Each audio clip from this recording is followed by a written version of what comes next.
Good evening. I'd like to call the City of West Bend Plan Commission for Tuesday, July 9th, 2019 to order and recognize that we do have a quorum this evening. Please rise for the Pledge of Allegiance. I pledge allegiance to the flag of the United States of America and to the republic for which it stands, one nation, under God, indivisible, with liberty and justice for all.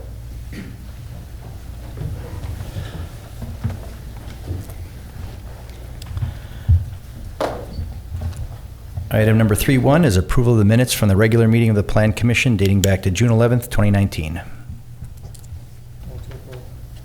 Second.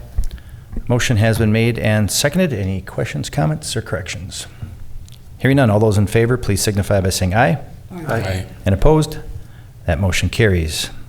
Under development proposals, item 4 is 4A1, a public hearing at 6 o'clock p.m., SP-19-019, a public hearing for a site plan request to allow an oversized LED electronic message center at 1526 South Main Street by Landmark Credit Union. The applicant is Dave Pesky, and agent is Eric Rose from SignFX, and a presentation tonight by Business and Development Specialist Jim Ranke. Your specialist now. Excellent.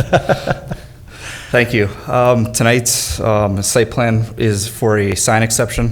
SignFX, on behalf of Landmark Credit Union, has submitted a proposal to request a sign exception for an oversized electronic message center. Our code requires the signs to be 16 square feet or less, but there is a provision in the code that allows the developer to request an exception from the Plan Commission for anything over 16 square feet. So Landmark Credit Union is requesting that to allow for a 33 square foot EMC. This request is based on the visibility and the legibility of the sign, along with the recommendations from the Department of Transportation for the size of the sign to be read at the speeds posted for Main Street along with the distance, and then also for the aesthetic purposes of the sign itself. The sign will be located at the southeast corner of the site and conforms to the setbacks as they had proposed. All owners within 200 feet of the property have been notified. Staff received one general inquiry just asking about the sign design, but they had no other concerns. If the Plan Commission finds the sign to be acceptable, staff would recommend approval of the sign then. Thank you, Jim. Anyone from the public wishing to address the Plan Commission at this time, feel free to step up to the mic. Move the public hearing be closed. Second.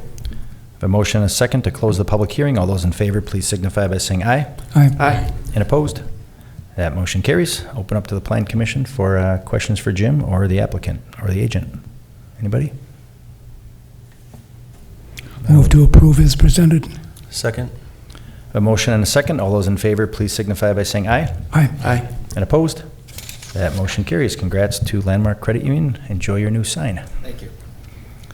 Item 4B1, public hearing at 6:01 p.m., SP-19-016, public hearing for a site plan for a request to allow 2 oversized LED electronic message centers for site development at 1610 East Washington Street, one on North River Road, approximately 300 feet north of East Washington Street, and a second on East Washington Street on the corner of Shanar Drive by Quick Trip Inc., who is the applicant, Leah Berlin. And a presentation by Jim. Thank you. Again, this is another request for a oversized sign. Back in June of this year, the Plan Commission conditionally approved the site plan for the Quick Trip development. As a part of that, they submitted a sign package for this, and as part of their sign package, they did have a sign that had a oversized EMC electronic message center on their development sign. This did exceed the 16 square feet as allowed by code, and again, they are requesting an exception, just as the previous one. For this one, they are requesting an exception for a 21.59 square foot electronic message center. And again, they're basing this off of the visibility and the legibility based on the sign. This development will have 2 signs. One will be located on North River Road. It's approximately 270 feet north of East Washington Street intersection. And then the second one would be on East Washington Street, just west, about 193 feet west of the intersection of Shanar and East Washington. Again, property owners within 200 feet were notified of the public hearing. Staff had one general inquiry with that also. And again, that was just the request of how the sign was going to look. But they expressed no concerns regarding that. Again, if the commission finds this to be acceptable, staff would recommend approval of the ground sign. Thank you, Jim. Anyone from the public wishing to address this item, feel free to step up to the mic. Move to close. I'll second. Go ahead. And a second. Motion has been made and seconded to close the public hearing. All those in favor, please signify by saying aye. Aye. And opposed? That motion carries. Any questions or comments for Jim? Yes, I have one, please. Is this oversized for each sign or total? It would be for each sign. They're both exactly the same size, or the same sign, just at different locations. So each sign would have the 21.59 square foot. Thank you. Anybody else? Chris? I'll just be abstaining, just want to make sure. Gotcha. I'll make a motion to approve. Second. The motion and a second. I just have one general comment, not exactly pertaining to the signs, but I know at the last meeting, which I was not at, there was some pretty lengthy discussion regarding the traffic study and lights, roundabouts, and so forth. Just for Quick Trip's knowledge, the Planning Commission's knowledge, that the council hasn't reviewed a recommendation from staff as to what that traffic study, what the staff's recommendation is, nor has the council approved it. I just wanted to make sure Quick Trip's aware of that if something changes with the site layout, I don't know how that affects the sign layout, but there are still a few more steps in the process, and Max, I think, will be bringing that forward to council here in the next couple of meetings. Yes, still working with the DOT. We have two options that the DOT is comfortable with. The consultant for Quick Trip had offered one option. The DOT has slightly modified it, and they asked me to go talk to the property owners and present those two options with them and see which one they would prefer. So that's our next step. And then if the rest of the council, and I don't know if the rest of the council has received the same communication that I have, a concern is if there's a second place number of calls I get right behind roads, it would be the perceived issue of traffic lights on Paradise Drive. So I've had, I would say, borderline significant concern of having some type of traffic control just a few hundred feet east of where we have an existing stoplight. So again, it was more of a comment. The council will take that up in the future, but I just wanted to make sure Quick Trip folks are aware of that upcoming discussion, and not that we're all thinking a sign's going to be put in the next couple of days because there's a few more steps in the process. Anyway, motion has been made and seconded. All those in favor, please signify by saying aye. Aye. And opposed? That motion carries. Congrats, Quick Trip. Enjoy your signs as well. Item 4C under site plans is 4C1 SP-19-013, site plan for an architectural facade renovation of the West Bend Theater, 125 North Main Street by the Historic West Bend Theater Incorporated. The applicant is Nick Novacek of Historic West Bend Theater, Inc., and agent is Dan Ganwa from MSI General, and Jim's going to lead us through this one also. Actually, Mayor, I'll take this one. Mark is going to lead us through this one. Mark Petrovich. Pardon, my voice is cracking here. This site plan, you had seen the preliminary versions of this a month or so ago. The actual proposal is basically, as we described previously, the restoration of the theater back to its original condition, exterior and interior. As such, there is very little flexibility on the city's part for asking for any changes. We are basically documenting the requirements for the restoration that have been identified by the National Park Service to declare this a historic site. The site plans that you have before you do have all of those materials noted. They're matching the existing tuck pointing colors and textures. They are matching the original color schemes as best can be determined. The storefront is being of the front of the building is being replaced back to, or restored back to, the old twin storefront flanking center entrance. There are requirements as to the style and type of molding, color of molding, all of that. So there's really not a lot of architectural elements to be considered here.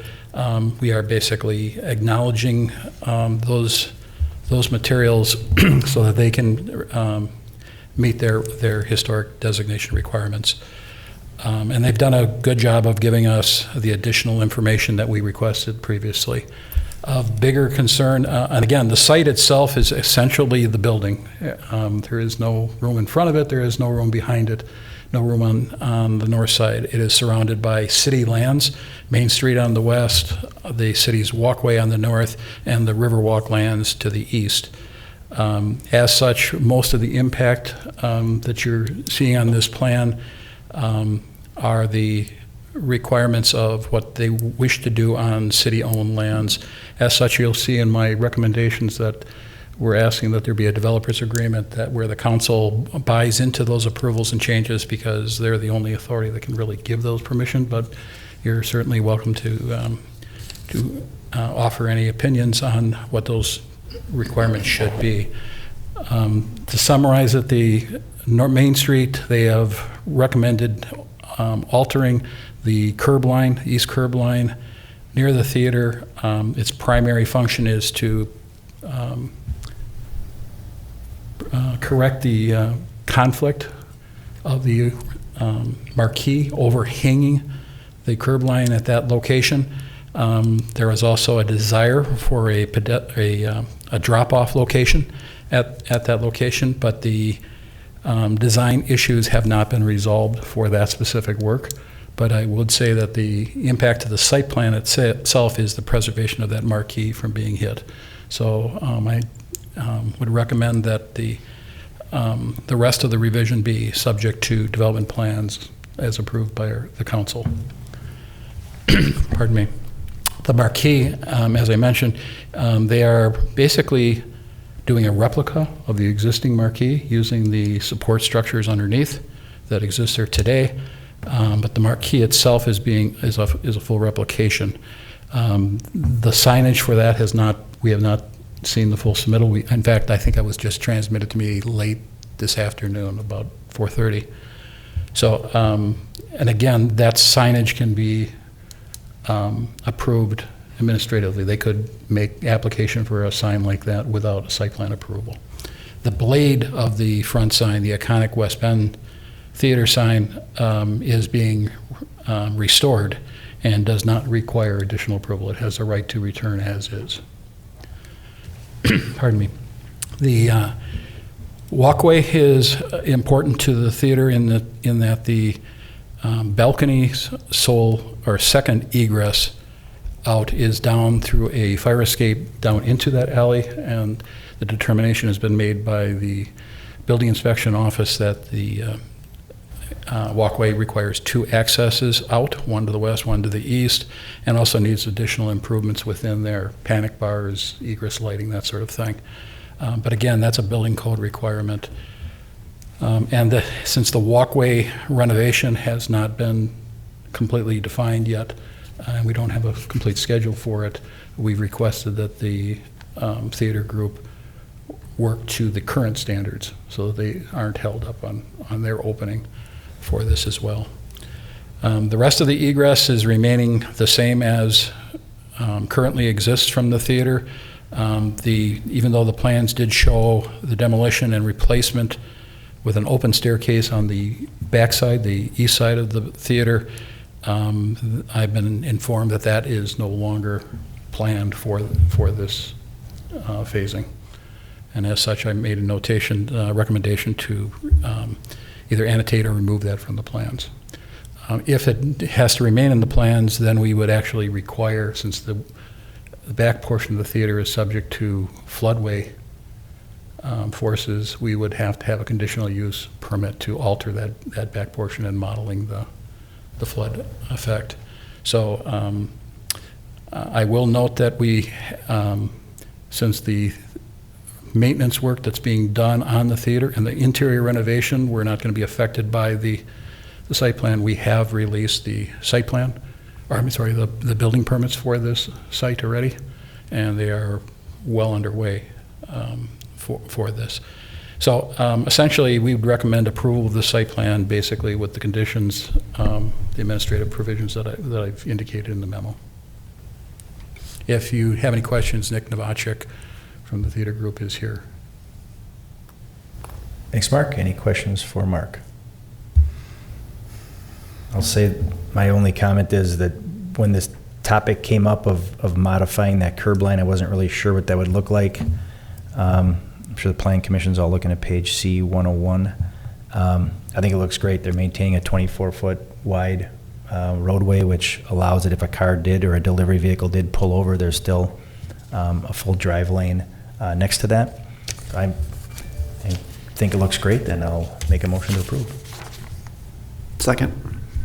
Motion has been made and seconded. Any final questions or comments?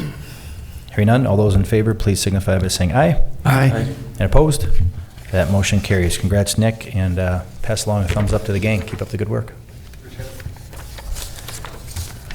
Still under 4C site plans is 4C2, SP-19-020, site plan for a parking lot extension to connect the existing two parking lots located at 1937 North Main Street by Compassionate Heights.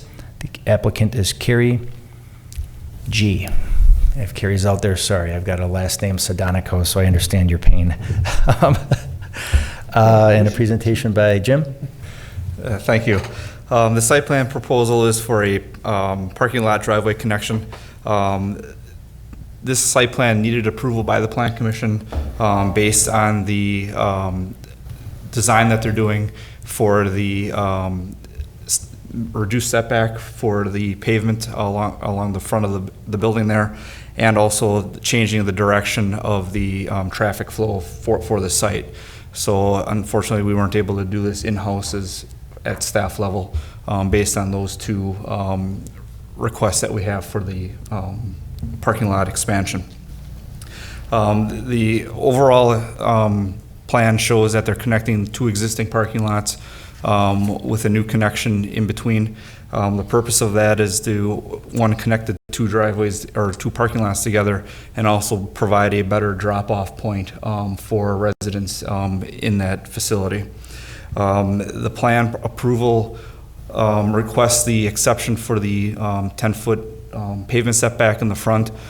This is being requested to save mature trees that are in the front of the building, as you see noted on the plan there.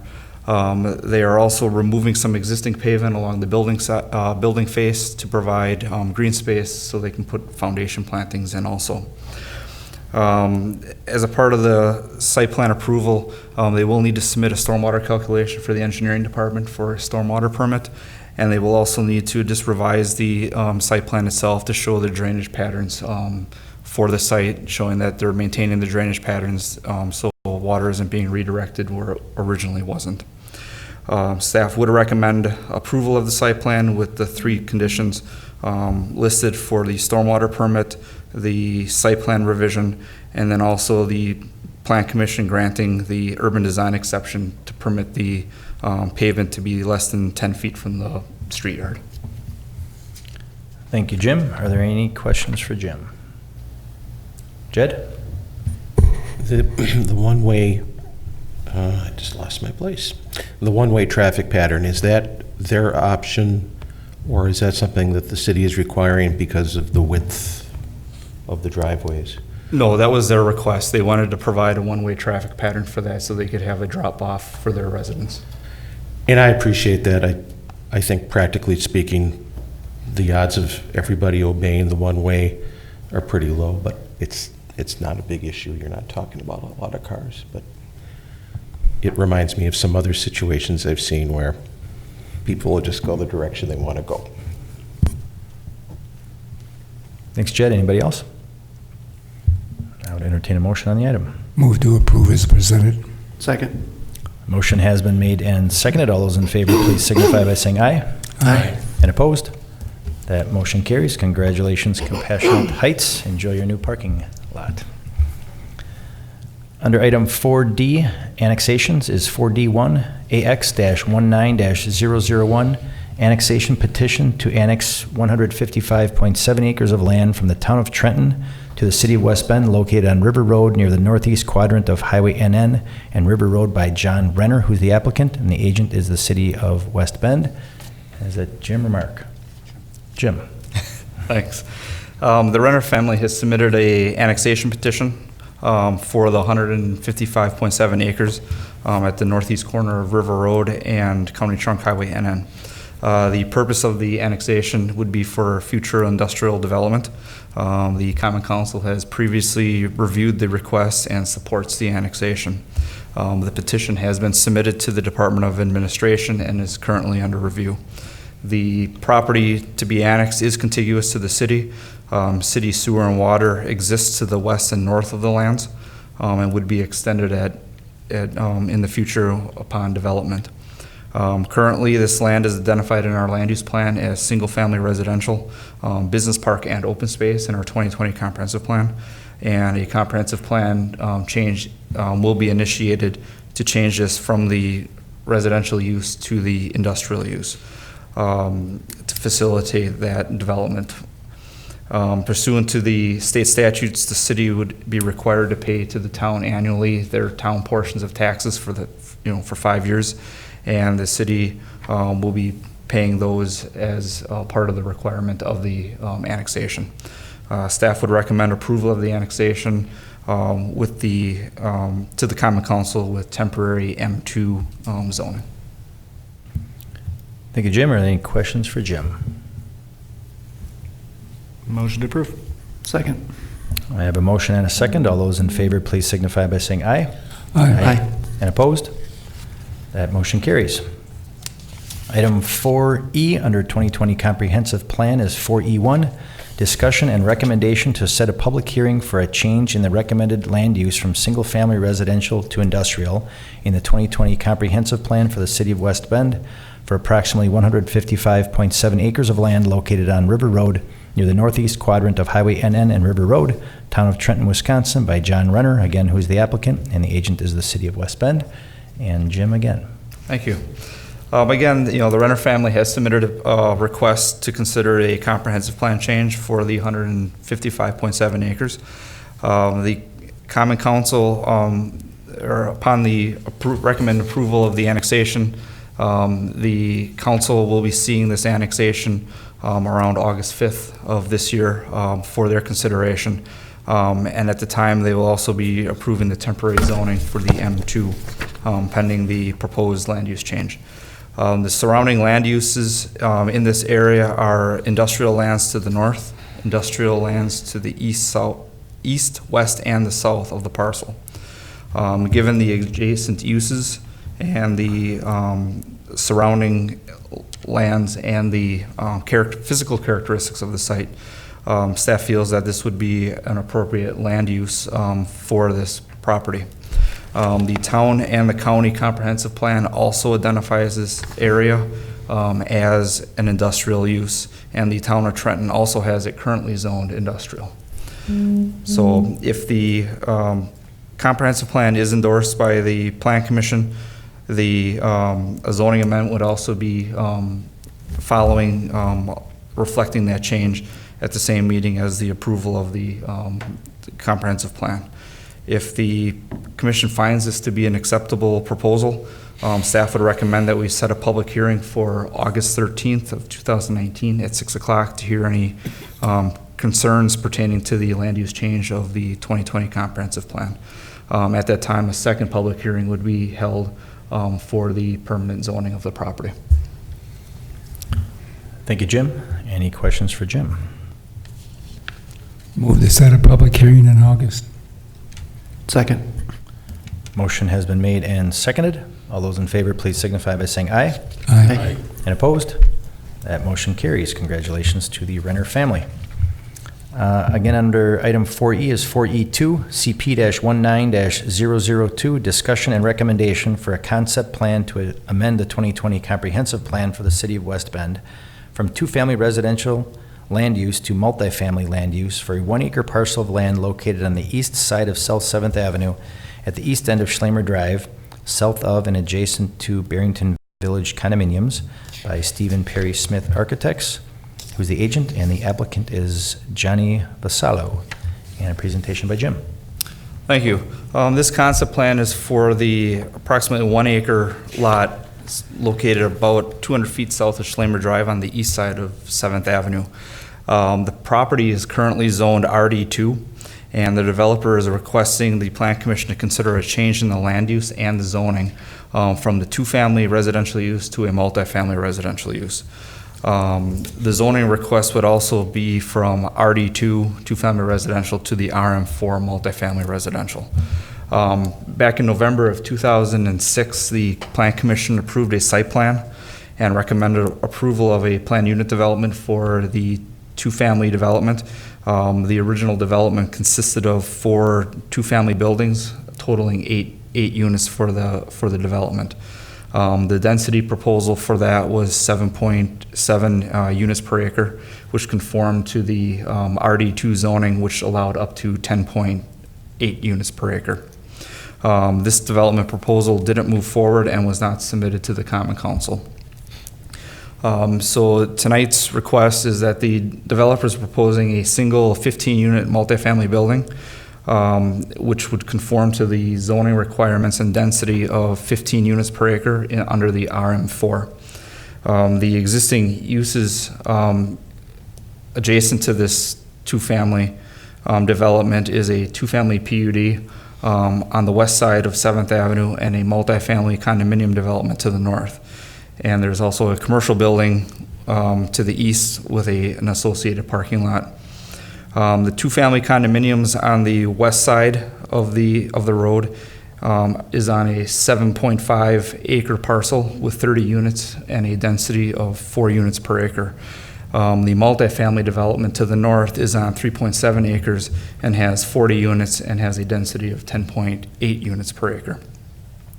The developer is requesting that the Plan Commission review the request to change the land use and to consider a zoning change from the two-family to the multifamily.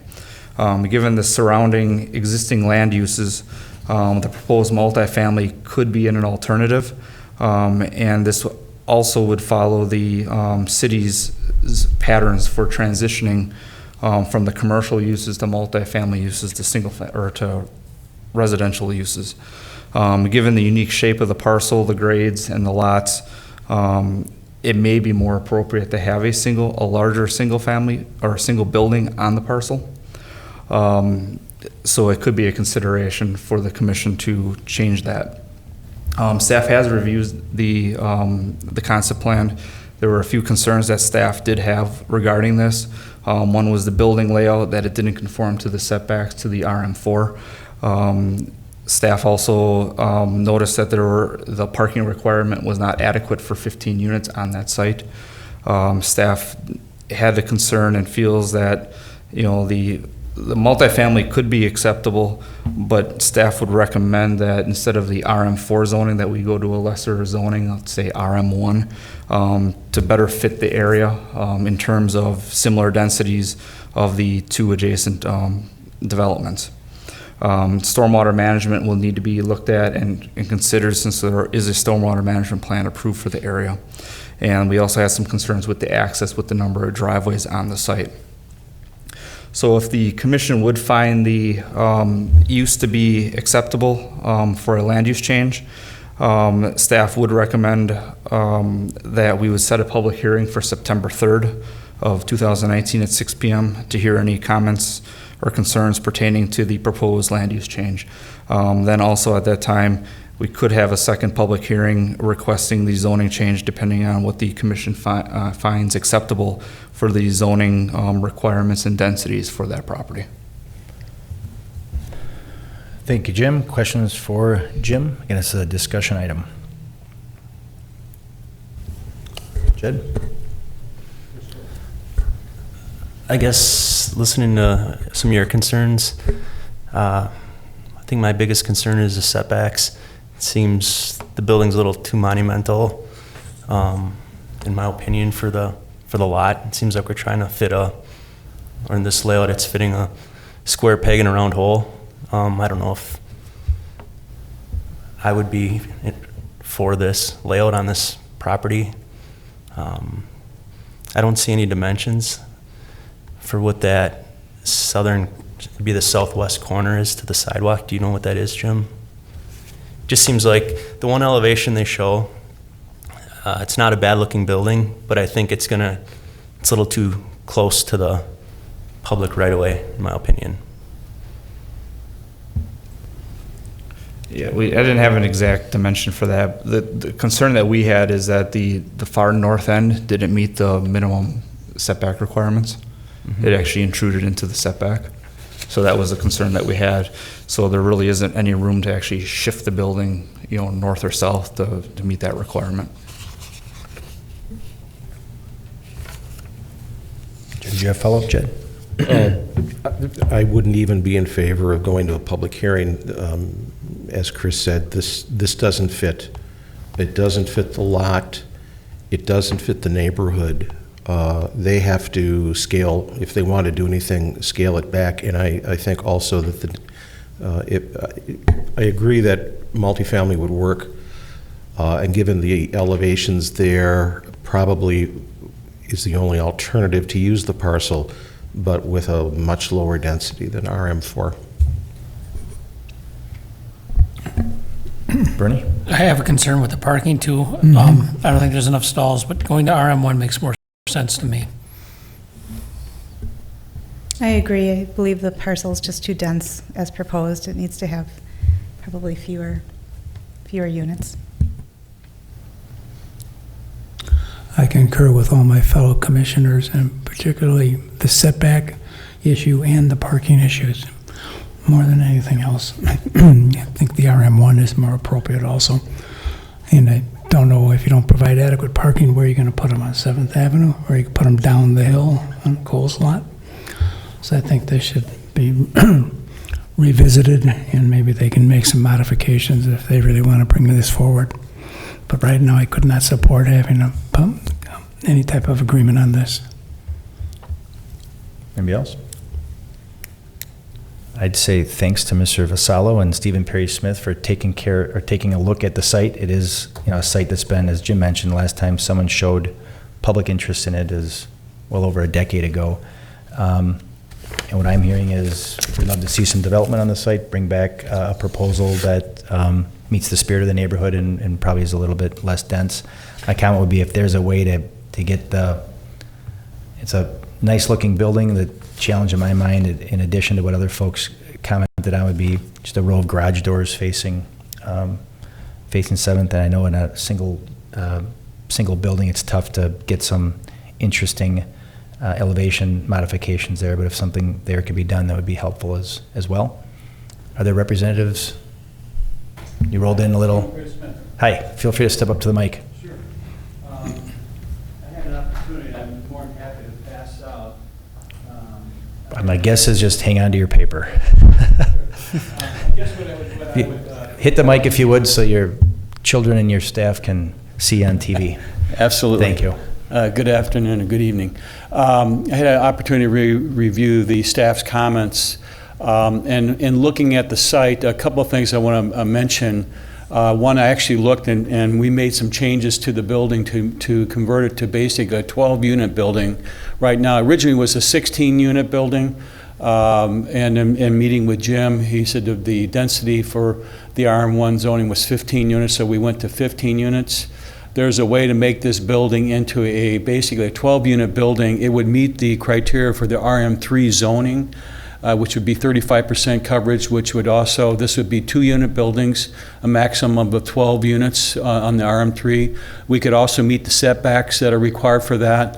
With regard to the parking, while we show striped spaces, each unit would have its own stall. It would have a covered garage, and you're also able to park outside the garage. There's basically a space behind each of the garage doors, so there actually is more parking than what you're seeing on site. So we don't think that this is necessarily a concern. Now, the garage doors facing 7th Avenue, there's not a lot we can do with that because that's the frontage, and it's a little bit of a challenge site in that regard to try and face it. So we originally did, in fact, have more units that broke up those garage doors, and then when we were having to make some modifications. So Again, we could revisit that, but I just want to at least mention that if that was a compromise.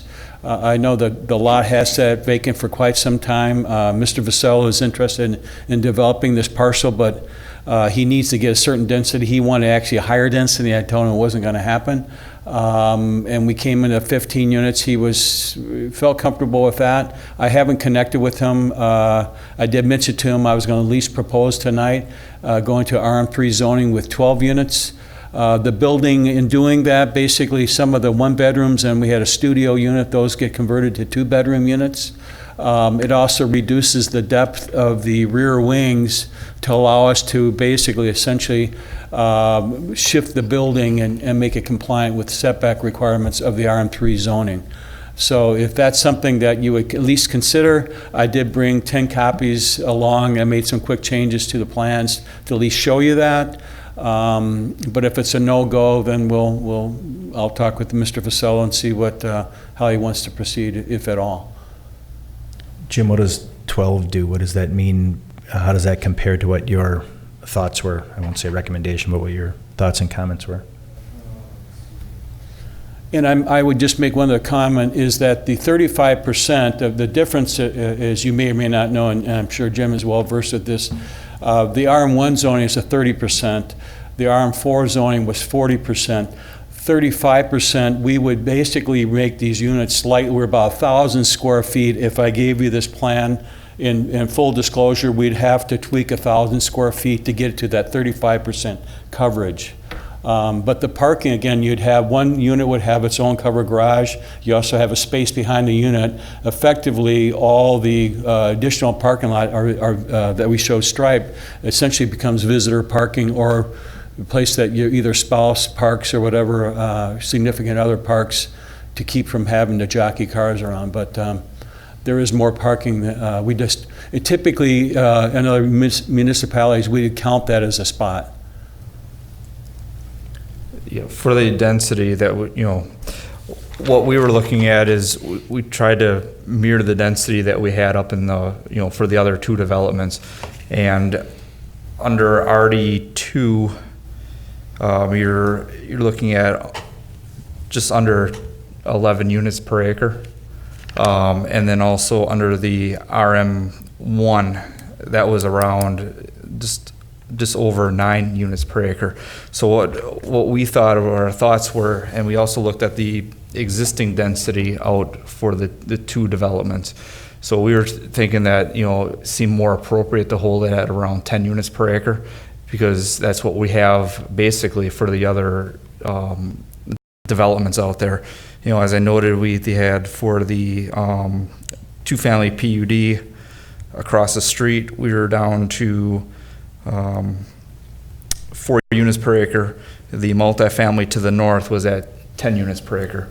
So that's what, some of the thinking was that, not to go any higher than the 10 units that we had over there as a transition. Appreciate you coming forward, Mr. Smith. I think, I don't want to speak for the rest of the commission, but that's the spirit of the recommendation, the spirit of some of the conversation you heard in a couple of comments maybe before you came in, that if we're in the 10 range versus 12. Okay. All right.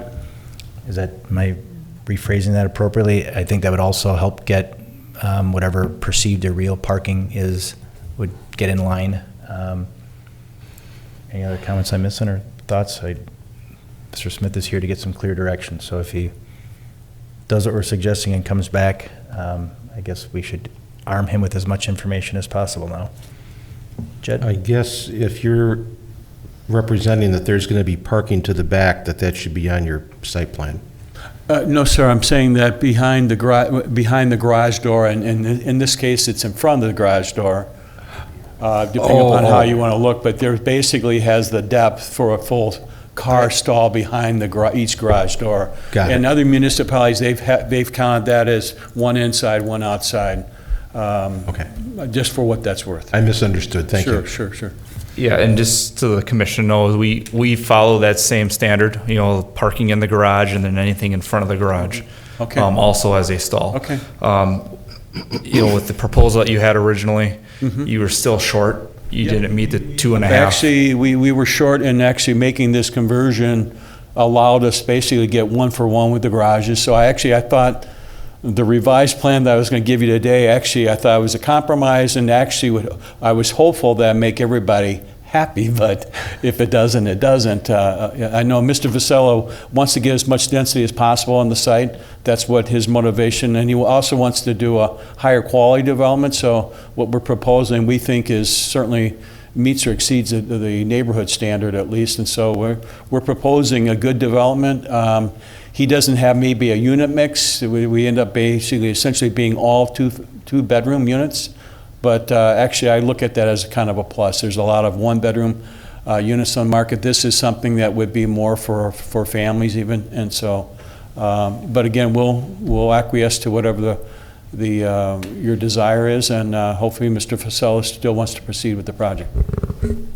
Any other last comments? I have a question. Sure, The Bernie. original plan did have some three-bedroom on, didn't it? We did. We had in the two bookends and one below, I think at least one below, I believe I think we ended up with a studio and a two-bedroom, but the one below we had at least two, if not three-bedroom units. 3, I think.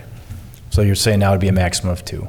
Now what happened was, to make the units work, we essentially got rid of, and to reduce the depth of those wings, because it's an odd-shaped site. It's trapezoidal, it has some pinch points, so we had to reduce the depth of you see the bump outs on the north and south ends to the rear. We pulled those in, I think maybe 4 feet, and converted those to basically being 2 bedrooms versus the 3-bedroom units. And there's not a lot of 3-bedroom units in the marketplace. So that was our, and when we got rid of we had a studio unit next to a 2-bedroom, we said, let's just make that 2-bedroom unit, and actually maybe it's a studio next to a 3-bedroom unit, but we made that a 2-bedroom unit. So we dropped the units down. We also then converted, we had 3 one-bedroom units in the middle bar of the building, if you will. Those got converted to 2 two-bedroom units, which mirrored what was below them. So that's how we did the math. So I think I follow your process. Yeah. I have a question. Sure. Yeah, are these going to be owner-occupied or rental units? They would be most likely rental, but I think we would set these up to being potentially be condominiumized, if that's the term. It would have the capability, given it's a single-unit building. What we've done, and I mentioned this to Jim when we met, we've done a number of these. This is probably our most popular building that we've ever done in terms of it seems to hit the sweet spot of the market, what the market wants with having the walk-up capability of the unit, first of all, where they're not sharing a corridor. So they feel like they have their own unit. They have, in most instances, access directly to a garage. And the other thing is the quality. It's not so big as the 3 stories with the double-wood corridors.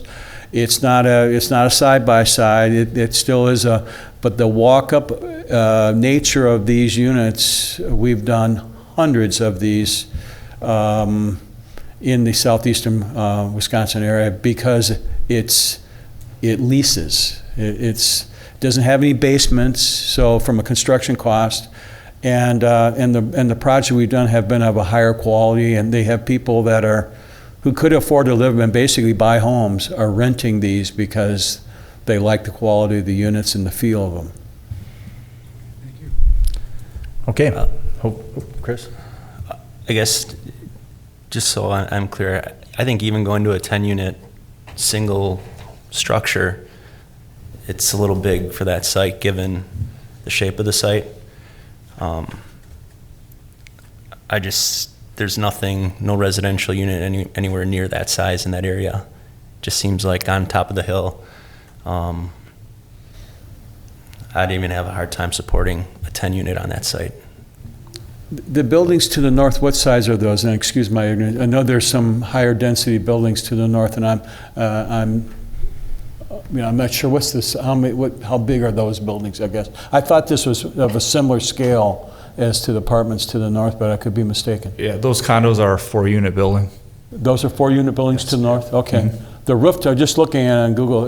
They look bigger. Maybe ours is 2-story. They're a 2-story building, but They're basically four-unit buildings? They're a 4-unit building. correct. Okay, are they two-story though in height? Are they townhomes? believe They're so. kind of a townhome? I don't remember off the top of my I head. think it's a townhome, must be a townhome. I just look at the scale of them, and, but again, if that's the thinking, we can take that back to Mr. Vasello and see how he wants to proceed.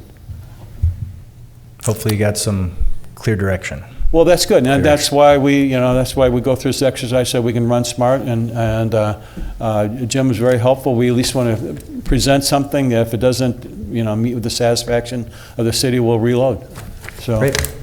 appreciate you. your comments. Appreciate you coming to town. Have a good day. Thank you. Item 4F, another discussion item. 4F1, discussion regarding amending the restrictions on accessory structures within residential side yards in Chapter 17 zoning code, West Bend Municipal Code by the City of West Bend, Department of Development. Applicant is the City of West Bend, and Mark is turning on his mic, so it must be his turn. It's my turn. Thank you. This item is being brought to you because we've had a number of property owners over the last 2 months or so, actually 3 months, who have asked to construct accessory structures. Most of those are sheds, but a few have been detached garages within side yard portions of corner lots. And I outlined in this memo and the citation sheet afterwards that by definition, our corner lots do not have rear yards in West Bend. They have 2 street yards and 2 side yards. And because accessory structures are expressly restricted to rear yard in residential districts, that means corner lots do not have the ability to have accessory structures. Pardon me. I outlined the other requirements, such as the accessory structure setbacks being typically 5 feet. We also, I pointed out that we do permit outdoor storage as a side yard or one of the side yards of a corner lot, but only if it's screened from view. So we looked at this mainly at the bequest of Alderman Model because he had a constituent that wanted to pursue this, and we said we would take it to you and ask if there was any opportunity to amend the code if you felt it was appropriate. In looking at it, I also noticed that when we have similar either shallow lots or deep houses on non-corner lots, we often have the only usable area for an accessory structure on those type of lots also as well is in the side yard. And again, those are prohibited. And I tried to do an illustration of that to facilitate the discussion. You'll see it up on the screen. We looked at a couple different alternatives. The easiest one was we thought was redefining one of the side yards on corner lots to a rear yard. However, that has a very negative impact on a number of homes that have been developed under the past and present code, in that we would essentially be, by doing that on all corner lots, we would essentially be making a good number of our homes, the principal structures would be made legally non-conforming. That has a negative impact on your ability to finance, gives you a negative impact on the ability to expand the site or the building if you want. And even to sell a non-conforming structure can be a challenge sometimes. So we didn't feel it was appropriate to address it that way. We looked at just doing a setback, a specific exception for corner lots. The more we looked at that, we realized we would be treating people with the same type of issue on some of the non-corner lots disparingly. So we basically came up with a third alternative that basically says that you would allow accessory structures within side yards for both corner and non-corner lots, but they would have it in a rear yards in residential rear yards where possible by right. And then if they wanted it in the side yard, they would either have to provide screening, or they would have to make, in the case of items that can't be screened, such as detached garages, you can't put screening in front of it because you have to have the driveway accessible. we would make them have an issue with architectural compatibility to the surrounding uses. Not necessarily matching architecture, but at least compatible so that we wouldn't end up with steel sheds or whatever acting as carports or cars. And again, that would be by site plan approval. We're trying to make this as less onerous as possible, so we would essentially require, what we typically require is a plat of survey to show and the building plans, which you normally would have to submit anyway. And staff could make those determinations if you want to give us that authority. In the cases where the applicant would disagree with the staff, they would have the ability that we would just bring it to this commission for a final determination, so they'd have recourse on the thing. So we thought we struck a fairly reasonable alternative, but again, this is primarily a community standard, and it's predominantly for aesthetics purposes, but also to a certain extent proximity to your neighbors as well. So it's really a judgment call, and we would be looking for some guidance from the Plan Commission as to which way you would like to proceed, if at all, with this. If you do want to endorse something, we would come back, we would put that into the form of a code revision and bring it back to you, including scheduling it for a public hearing, with the ultimate code change responsibility being then going to council. Thanks, Mark. Other questions for Mark? Mm-hmm. Jim? I do. Thank you. My question is, if we allow this, what about the adjoining property? Would this have any effect on them as far as value, appearance, appeal, or anything else? Again, it's a judgment call. Some people would say it might have some negative impact, but I would point out that if that same detached garage on that diagram was put adjoining to the house, it would, becoming an attached garage, it would have the ability to go there by right. It's just the fact that it's detached as an accessory structure that the code refers or limits it to the rear yard. Are you talking about detached garage that's after primary construction? Mm-hmm. Even an initial construction now. Well, no, with this issue, I really wouldn't have too much of a problem with this. I can see where it gets a little sticky with after construction addition to it. I'm just, could see in my former neighborhood, there were several instances of neighbors really didn't like the shacks, so to speak, and it got a little bit contentious in one instance.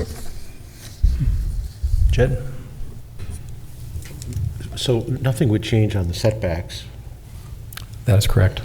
My hunch is that for most houses, but this is really going to benefit the people on corner lots mostly, because most houses, you don't have enough room in your side yards to put much of anything. It's the odd-shaped shallow lots that are wider than they are deep in some cases, some of the unusual platting areas that we have, some of the older areas that were re-divided over time that have this for non-corner lots, but it's probably tenfold greater on corner lots. Would you say that, I like what you've proposed, would you say that other communities have done this? Other communities have routinely had rear yards on corner lots, but their platting standards were established for that development pattern, and ours were not.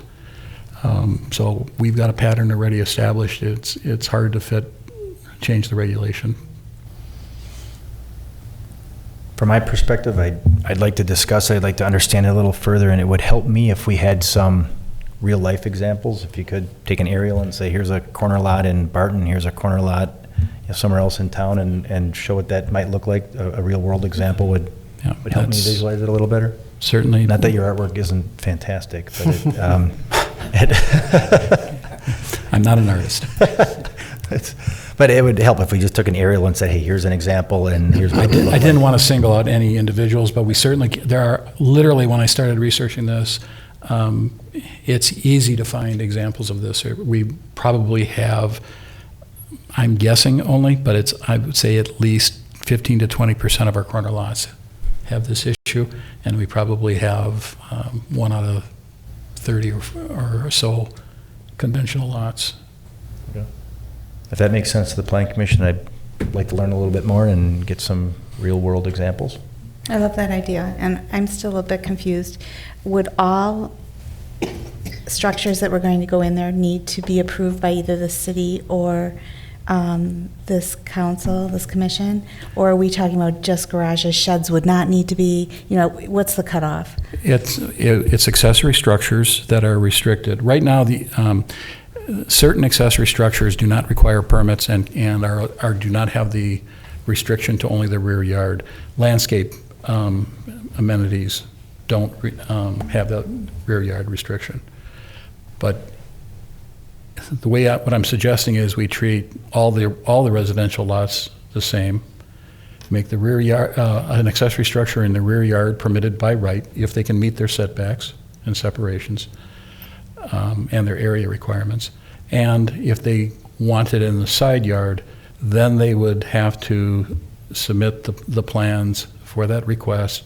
And I would suggest that we have some sort of standards for what screening is appropriate, if it can be screened.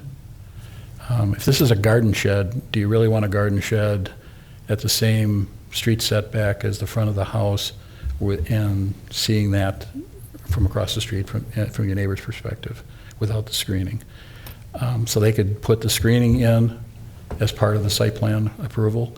If it's an item such as a detached garage where you can't effectively screen the front of it without blocking its purpose, then I would suggest the architectural compatibility would come in. Again, in order to even get a building permit, they have to have the architectural plans anyway for the construction of the garage. So I apologize if I'm not understanding. When you say by right, it can go in the rear yard, is that on the inside rear yard or could it go on near the sidewalk as well? By rear yard, what I'm defining as a rear yard is that orange area. Okay. On a conventional lot, on a non-corner lot. Okay, On a corner lot, there is no rear yard. Okay, I just want to make sure I understood. Thank you. Yep. I'd suggest coming with your recommendation and some examples, and we can kind of pick through it and make sure, because I'm not visualizing the same thing I think you're asking about, Sarah. That makes sense to the group? Mm-hmm. So, Mark, would you like to speak to anything? Why don't you hop up to the mic and let us know who you are? I was one of the people that brought it up to Alderman Madel because I have a corner yard. Can we use your house as an example when we're putting our picture together? They at building inspection, when I went to get it, the building inspectors, knowing me because I'm in construction, so right away, they right off the bat said, well, you can't have one anyways. And then they brought the Google Earth picture of my house up and they said, you have a corner lot, you can't have one. And when speaking with Alderman Madel, I said, well, I work in a number of communities where they do have exceptions for buildings on the corner, on corner lots, whatever, and the compatibility was one of them. We've done a number of buildings over the years, whatever, and the similar structure, and unless it's, for me, I'm looking for a shed, 12 by 12, 12 by 16, and it would be placed in the far back corner, utilizing the 2 5-yard or 5-foot setbacks in the back corner of the yard. A lot of the communities we work in, whether they're corner lots or not, they still require the immediate neighbors to say, yeah, it's okay if you have something in the backyard or whatever, which I've already cleared with all my neighbors before I found out I wasn't supposed to have one in the first place. But so yeah, I wasn't the one who brought it up, and I don't have any problems with building it to match my home. My home is cedar with a 4-pitch roof with black shingles. I could make it the same color, and I had discussed that with Mr. Madel, and I said, those parts I don't have any problem with because 90% of the ones we do around southeastern Wisconsin for other people, that is one of the requirements. If it can, even on a standard lot, if it can be seen from the road, it has to have some compatibility. That way you don't get those Rubbermaid sheds, stuff like that. Even if you are in the middle of a block in some of your subdivisions with wider yards, where if it can be seen from the road, they still want to have some control over it. And I said, I don't have any problem with that. I would actually prefer that, so that we don't start getting an influx of, I bought my old neighbor's metal garden shed that he's already had for 35 years, and I'm going to put it on a corner lot for every person to see. So, Gotcha. Clear? Mark, Jim? He brought up an interesting point. We hopefully should include it. He talked with all of his neighbors to see if they get it. I think we might want to consider including that. But thank you very much, Mark. sure. Good work, guys. And then just an announcement of a special plan commission meeting. So we have two plan commission meetings in August on the 6th and the 13th. I think that's to facilitate annexations and hitting some timelines as directed by the state for some of our upcoming annexations. And being no further business before the plan commission, I adjourn. Have a great night, everybody.